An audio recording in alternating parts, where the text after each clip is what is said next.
Salamlar. Baxırıq feil mövzusunun izahına. Hamımızın yaralı yeri feil. Və əslində yəni biraz bir tık çıxılcana uzun mövzudur, geniş mövzudur. Çünki feil hər il buraxılışa istər bloka düşən mövzu olduğuna görə, yəni bir zəhmət uzun olsun. Nəsə başlayaq feilin birinci nəyinə? Feil nədir? Yəni hamımız bilirik 5-ci sinifdən. Bunlar yuxarı sinif dərslər olduğuna görə mən yəni durub kiçik xırdalıqlara qədər izah eləmirəm əlbəttə ki. Feil hərəkət bildirən, nə et, nə etdi, nə edəcək, nə edir tipli suallardan birinə cavab verən əsas nitq hissəmizdir. Heç nə, hərəkət bildirir.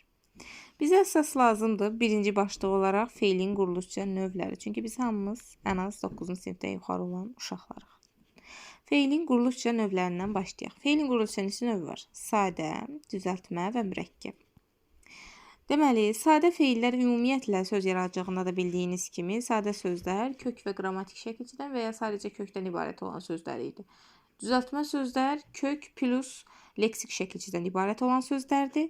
Mürəkkəb sözlər isə ən az 2 dənə kökdən ibarət olan sözlərimizdir. Bunun belə izahına ehtiyac yoxdur. Zaten bilirsiniz, quruluşca sadə nədir, düzəltmə nədir, mürəkkəb nədir. Ona görə belə çox dərinliyə getmirik. Əsas məqamlara toxunacağım feillə bağlı. Ümumiyyətlə feillər düzəltmə olaraq belə deyimsə, düzəltmə feillərimiz bir adlardan, bir də feildən düzəlməklə 2 hissəyə bölünür əlbəttə ki, digər bir çox nitq hissəmizdə olduğu kimi. Adlardan düzələn feillərimiz var, bir də bölək burada feildən düzələn feillərimiz var. Mən bunları adlardan feil düzəldən feil şəkilçilərimiz var idi, hansı ki, mən bunu yaxşı yadda saxlamaq üçün lan, al, laş, ar, al. Lanallaşaraq sözü ilə yadda saxlayın deyirəm uşaqlara. Lanallaşaraq. Baxın. Lan, al, laş, ar və al. Bunlar adlardan feil düzəldən şəkilçilərimizdir. Lan, lən, al, əl, laş, ləş, ar, ər və al, əl şəkilçiləri. Yaxşımı? Bunlar neymiş? Adlardan feil düzəldən şəkilçilərimiz imiş. Bunu belə lanallaşaraq sözü ilə yadda saxlayın. Feildən feil düzəldən şəkilçilərimiz isə ılındırış sözü ilə yadda saxlayın deyirəm. Il, ın, dır, ışt sözü ilə yadda saxlayın deyirəm. Il, ın 4 variantlı, dır, dir, durdur, iş, iş, uş, üç 4 variantlı. Deməli, indi təhlil eləyək. Il, ın, dır və ış ayrı və t ayrı. Bunların hərəsinə aid bir nümunə yazaq. Hərəsinə aid bir nümunə yazaq çox çəkər, amma məsəl üçün yazaq. Lana aid nümunə yazaq. Məsəl üçün yaşlanmaq. Yaşlanmaq. Baxın, yaş ismindən yaşlanmaq feili yarandı, düzdürmü? Yaş ismindən yarandı, adlardan yarandı. Ümumiyyətlə, adlar dedikdə, hər halda bilirik də, artıq adlar dedikdə nə nəzərdə tutulur? Feili çıxmaq şərti ilə digər əsas nitq hissələri nəzərdə tutulur adlar dedikdə. Feili çıxırsan, yerdə qalan əsas nitq hissələri. Hansı ki, bura aiddir isim, bura aiddir sifət, bura aiddir say, bura aiddir zərf. Feili çıxmaqla digər yerdə qalan əsas nitq hissələri. Bir dəqiqə əvəzlik yazmadım. Əvəzliyi təklədik. Bir də əvəzlik. Yəni, bu nitq hissələrindən yaranan sözlər, feillərimiz adlardan yaranan feillər kimi adlandırılır. Yaş ismindən yaşlanmaq feili yarandı. Nə oldu? Adlardan yaranmış oldu. Məsəl üçün, ala aid bir nümunə deyək. Nə deyə bilərik? Qaralmaq məsəl üçün, baxın. Qaralmaq.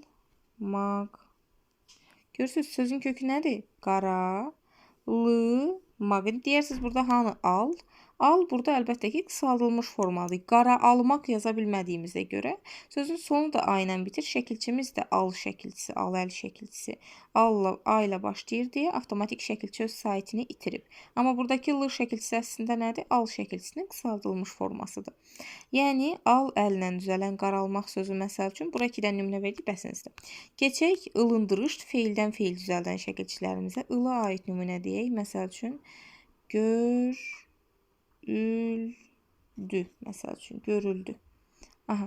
Görüldü sözü, gör sözün kökü, ül leksik, dü qrammatik. Ül nə oldu? Görmək feilindən görülmək feilini yaratdı. Məsəl üçün, ına aid nümunə deyək. Oxunmaq, oxunmaq, oxunmaq.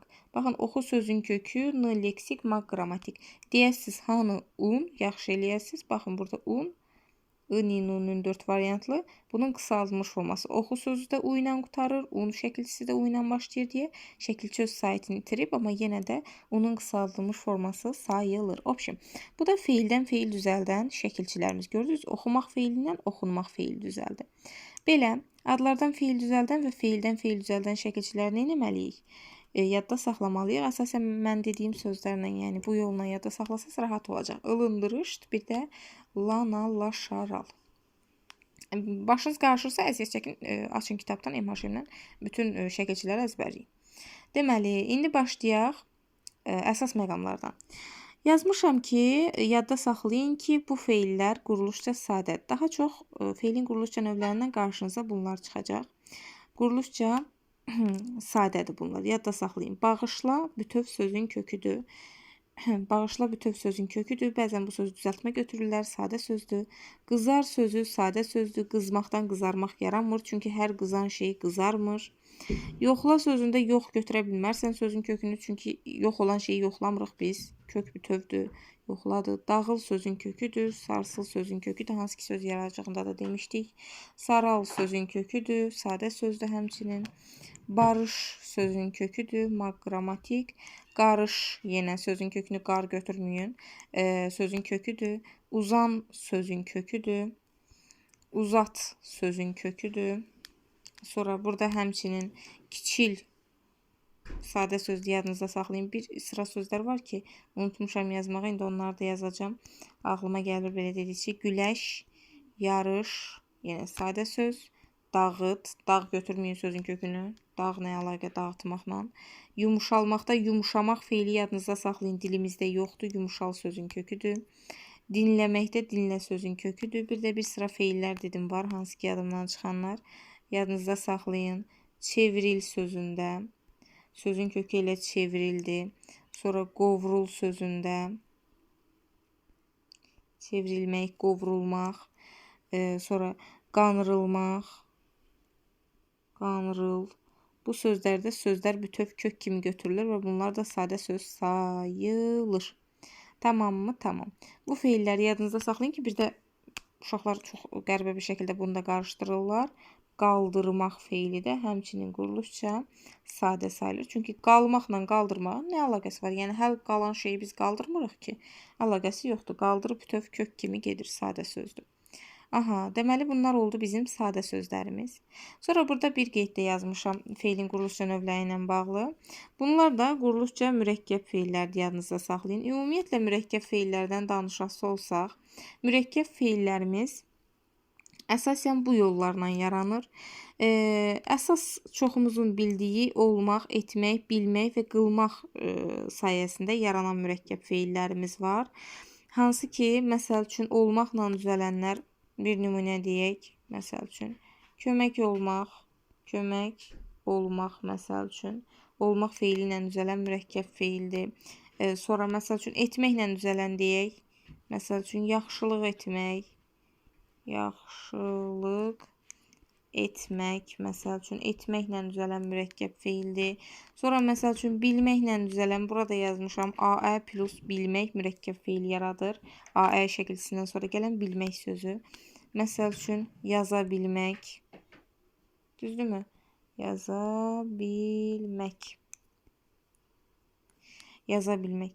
Mürəkkəb feillərimiz, deməli, qılmaq sözü ilə də yaranan zaten bir dənə var. Daha doğrusu 2 dənə var. Vacib qılmaq. Vacib qılmaq. Bir də namaz qılmaq. Bunlar da nədir? Bunlar da qıl, deməli, hissəciyi ilə, qıl köməkçi feili ilə düzələn mürəkkəb feillərimizdir. Deməli, nə oldu? Mürəkkəb feillərimiz olmaq, etmək, bilmək və qılmaq köməkçi feillərinin köməyi ilə düzəldi. Mürəkkəb feillərimiz ümumiyyətlə yazılma üsullarına nəzər yetirsək, ya ayrı yazılırlar mürəkkəb feillər, ya da ki, defislə yazılırlar. Yəni, bitişik yazılan mürəkkəb feil, normalda mürəkkəb feillər bitişik yazılmır, belə deyək. Ya ayrı yazılır, hansı ki, ol, et, bil, qılla düzələnlər əsasən ayrı yazılan mürəkkəb feillərimizdir, ya da defislə yazılır. Məsəl üçün, gülə-gülə. Məsəl üçün, gülə-gülə. Feili bağlamadır, quruluşca mürəkkəbdir və görürsünüz, defislə yazılıb. Məsəl üçün, bu da belə. Deməli, indi baxaq əsas qaydalarımıza, istisnalarımıza. Əsas çünki imtahanlara istisnalar düşür. A-ə plus bilmək, biz dedik ki, mürəkkəb feil yaradır. Hansı ki, burada da yazmışam. Yaza bilmək. Görürsünüz, A-ə plus bilmək nə olub? Mürəkkəb feil yaradıb. Lakin bir sıra istisnalarımız var. Həmişə olmağa aid nümunə dedik. Məsəl üçün, kömək olmaq, yaxşı olmaq, pis olmaq, gözəl olmaq, çirkin olmaq, etmək, yaxşılıq etmək, pislik etmək, köməklik etmək, belə. Sonra başçılıq etmək, məsəl üçün, bilməyə aid yaza bilmək, görə bilmək, deyə bilmək, baxa bilmək, oxuya bilmək və s. Qılmağa aid də vacib qılmaq, bir də namaz qılmaq feillərimiz mürəkkəb feillərdir. Lakin olmaq feili hər zaman mürəkkəb feil sayılmır. Əgər olmaq feili yaşamaq, iştirak etmək, var olmaq və mümkün olmaq mənalarındadırsa, bu zaman mürəkkəb feil yaratmır. Deməli, hansı mənalar oldu? Yaşamaq, iştirak etmək, var olmaq, bir də mümkün olmaq mənalarında mürəkkəb feil yaratmadı. Məsəl üçün, nümunə deyək. Mən Bakıda oluram. Mən Bakıda oluram.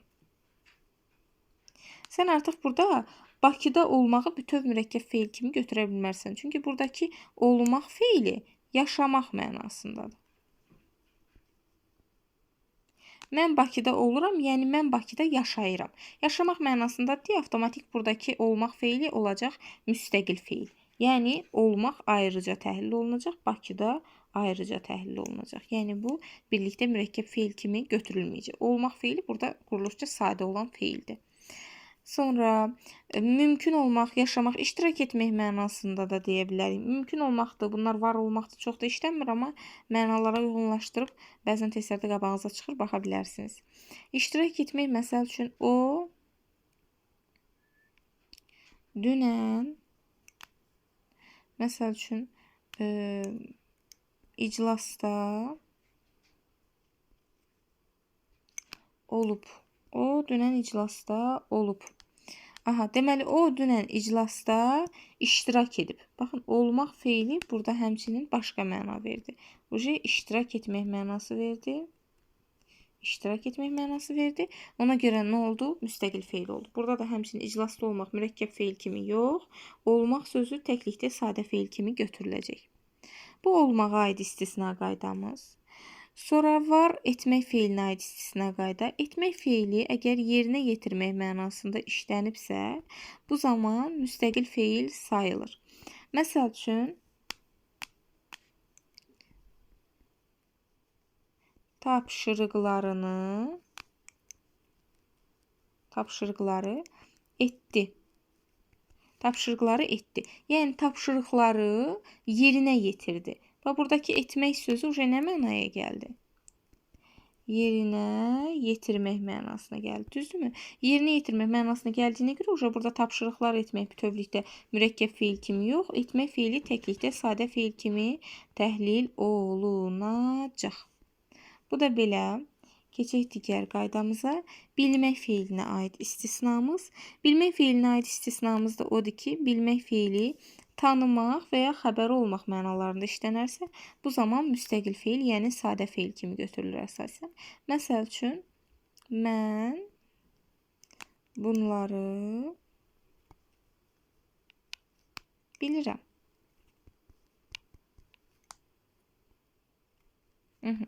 Bilirəm, məsəl üçün, mən bunları bilirəm. Buradakı bilmək nə mənada işlənib? Xəbəri olmaq mənasında işlənib. Xəbər olmaq mənasında işlənib və ya mən, məsəl üçün, dərsimi bilirəm. Yəni, dərsimi bilirəm, oxumuşam, məlumatım var, xəbər olmaq, məlumatı var yazmaq, olmaq yazımda, məlumatı olmaq yadımdan çıxıb buraya yazmaq. Məlumatı olmaq Həmçinin tanımaq, xəbər olmaq, bir də məlumat olmaq mənalarında bilmək feili müstəqil olur.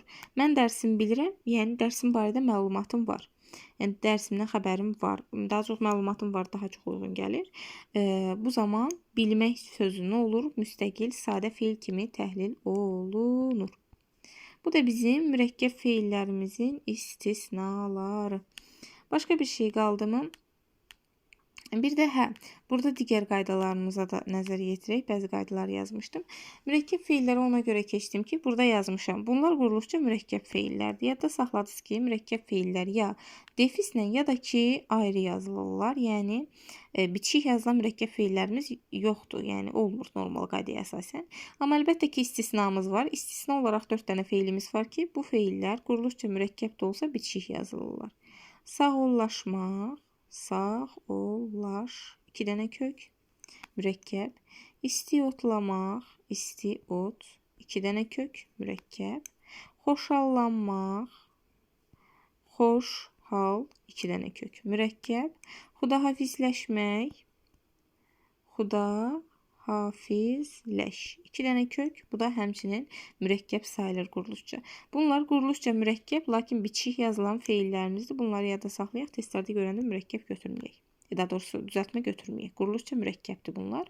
İstisnadır. Yəni məsəl üçün desək ki, feillər bitişik yazıla bilir, səhvdir. Amma məsəl üçün bitişik yazıla bilən mürəkkəb feillərimiz yoxdur.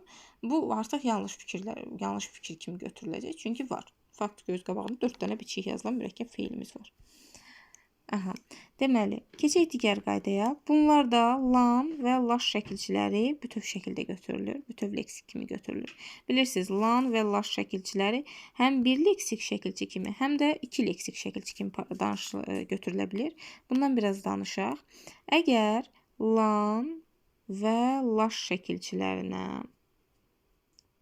parçalayaraq la-dan sonra hər ikisində la-dan sonra maq artıra biliriksə, bu zaman 2 leksik kimi. La-dan sonra maq artıra bilmiriksə, bu zaman 1 leksik kimi götürülür. Məsəl üçün,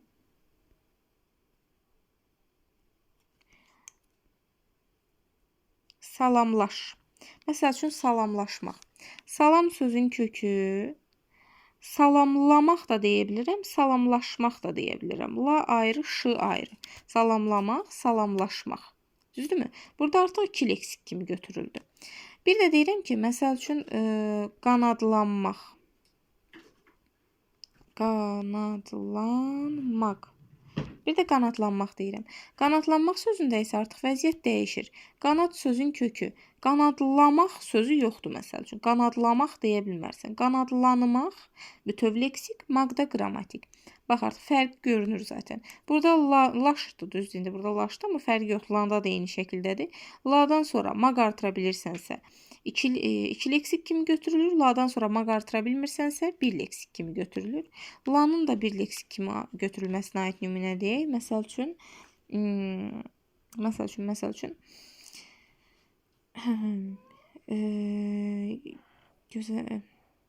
ağlıma gəlməyəcək ki indi. Alovlanmaq deyək. Alovlanmaq. Alov sözün kökü. Alovlamaq sözü artıq yoxdur. Alovlanmaq ona görə bütöv götürülür. Çünki alovlamaq sözü yoxdur. Maqda qrammatik. Məsəl üçün, burada da lan bütöv götürüldü. Laşın parçalanmağına aid nümunə deyək. Laşın parçalanmamağına da aid nümunə deyək. Məsəl üçün, məktublaşmaq. Məktublaş. Məktublaşmaq sözündə də həmçinin baxın, məktub sözün kökü, məktublamaq sözü yoxdur artıq dilimizdə. Məktublaşmaq ona görə bütöv leksik kimi götürülür. Burada da bu 1 leksik götürüldü.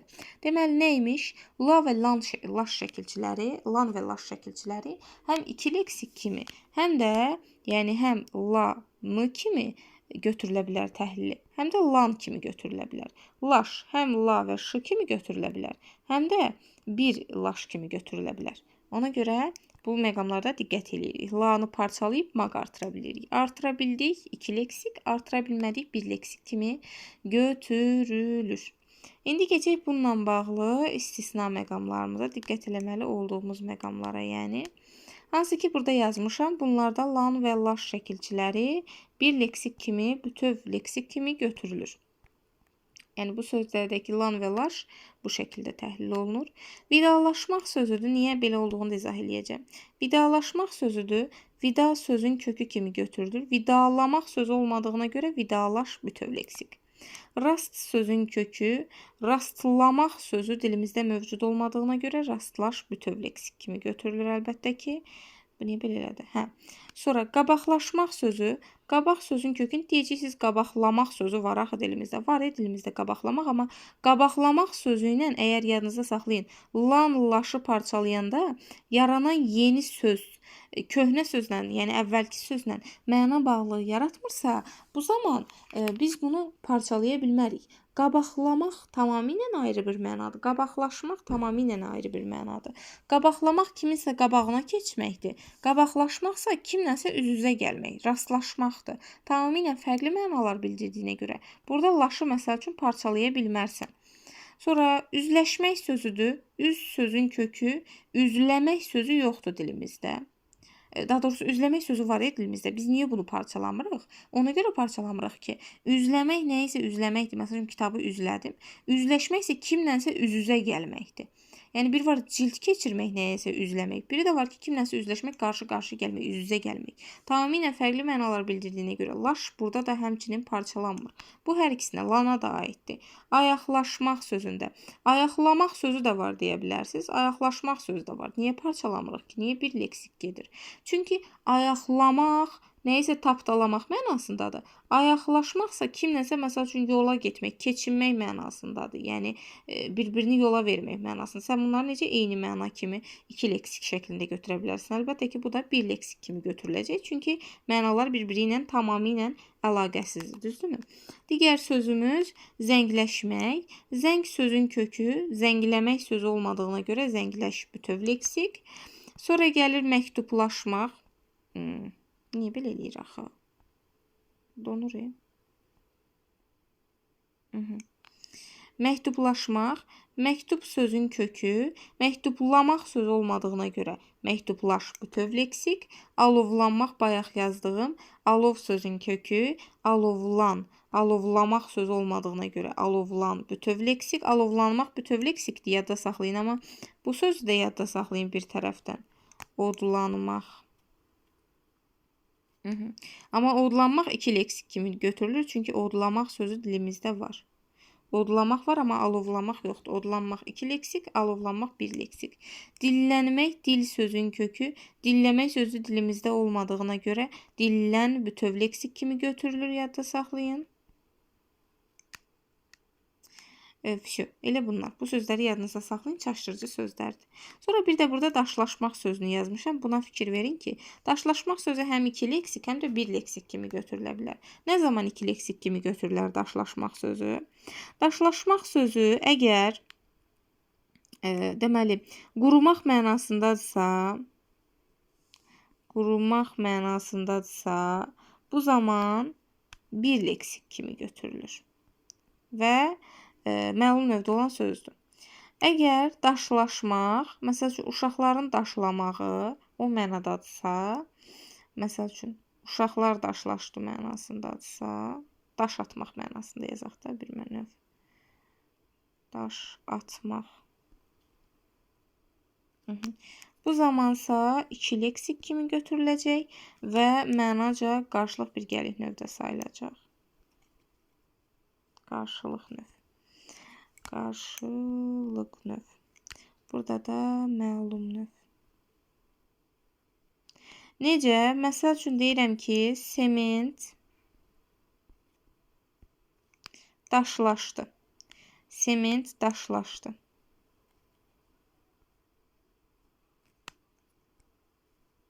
Sement daşlaşdı deyəndə bu bir leksik kimi götürüləcək. Həm sement qurudu mənasındadır. Qurumaq mənasında demişdim bir leksikdir. Həm də məntiqlə baxında sement daşlaşdı deyəndə sement daşlamaq olmur axı. Sementi daşlamırlar ki, sement daşlaşanda. Öz-özünə daşlaşır. Laş bütöv leksik kimi götürülür. Qurumaq mənasındadır. Sement qurudu, daşlaşdı. Məsələn, çörək daşlaşdı, yəni qurudu. Bu zaman bir leksikdir laş. Amma Daş atmaq mənasındadırsa, bu zaman iki leksik kimi götürüləcək və qarşılıq növdə olacaq. Məsəl üçün, uşaqlar daşlaşdı. Uşaqlar daşlaşdı deyəndə daş sözün kökü, uşaqlar bir-birini daşlayır, daşlamaq. Uşaqlar və qarşı-qarşıya daşlaşmış sayılırlar. Yəni bir-birlərini daşlayırlar. Bu da qrammatik heç. Deməli, burada isə iki qrammatik kimi götürüldü və bu söz avtomatik qarşılıq birgəlik növə girdi. Deməli, daşlaşmaq sözümüzün də qaydası bu cür idi. Başqa deməli feillərlə bağlı qarışdırıcı, çaşdırıcı bir şey yoxdur. Elə bunlar da əsas məqamlar, feilin quruluşçu növləri ilə bağlı. Başqa bir şey yoxdur. Yəni əsas bunlardır. Əsas söhbət elə feilin mənaca növləridir, təsriflənməyən formaları və şəkillərdir ki, onlar da feilin quruluşçu növlərindən məncə daha asan olan mövzulardır. Belə.